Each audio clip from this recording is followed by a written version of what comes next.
Gawa pa na mabanlas na mga balaya nila dito. Pero na. Away, lisod na kayo ng ingunanang agian sa imong balay, Brigada Cap, no? Sa tuwa sa lisod, ang Luluan. Grabe yun ang kabalayan. Gibanlas, umayo niya matay. Di na mabasta-basta ni nga tubiga, magahigala kung sa pag-initaw ni Bayin. O, nag-iingo na to kung siya man nga rason, ani. No? Ipahigmata, magitag maayo. Nga di na to na diya lagi taon na yamaan ng atong mga proyekto, Brigada Cap, no? Atong kalikupan, di na to na. Oo, niya kanibang di sa ginato na diya yama-yamaan ang ato ang kalikupan kay maunay makatabang protektar na to. No? O siguro gyud ni Brigada Cap nganong ngayon ani naman ni grabe naman gining baha ron di naman lang kay tagatuhod tagaliog. No? Lapaw bay naman ning mga baha.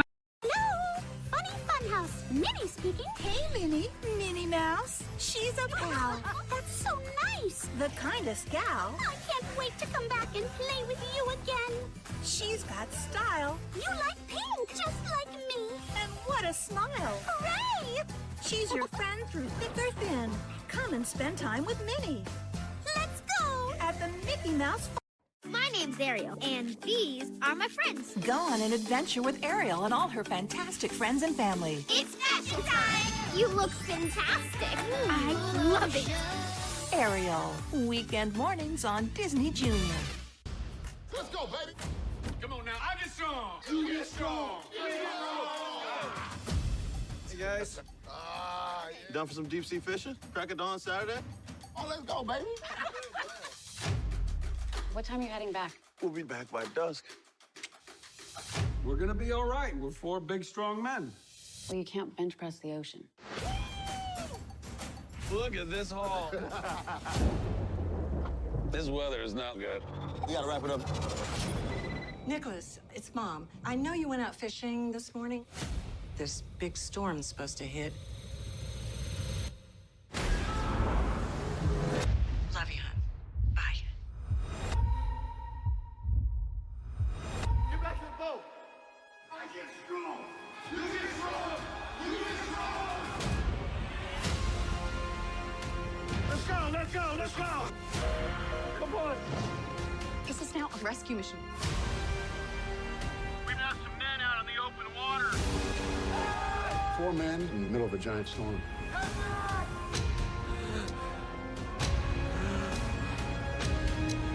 What's happening to him? Hypothermia. Captain, is my boy still alive? Let's turn this thing up. I'm gonna do everything in my power to bring him home safe and sound. Right now. Let's go. No visual. Weather getting worse. We are not done yet. Hang on. I love you.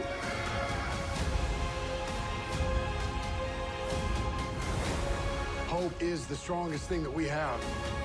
I get strong. You get strong. We get strong.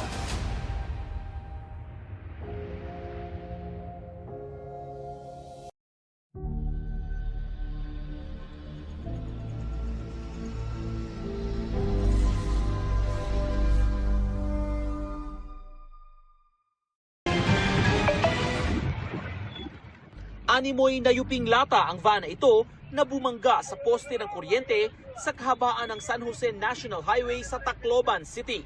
Basag ang bintana sa likod kung saan lumusot ang isa sa mga sakay. Nakahandusay din sa kalsada ang iba. Sa basang kalsada, mababakas ang tagas ng dugo mula sa mga pasaherong naipit sa loob. Ayon sa Tacloban City Police Office, 11 ang sakay ng van na papunta sa airport. Isa ang naitalang dead on the spot habang ang iba pang sakay kabilang ng driver dinala sa ospital matapos magtamo ng injury. Yung makikita natin sa video ng mga taong dumadaan doon, mga severely injured yung mga pasahero.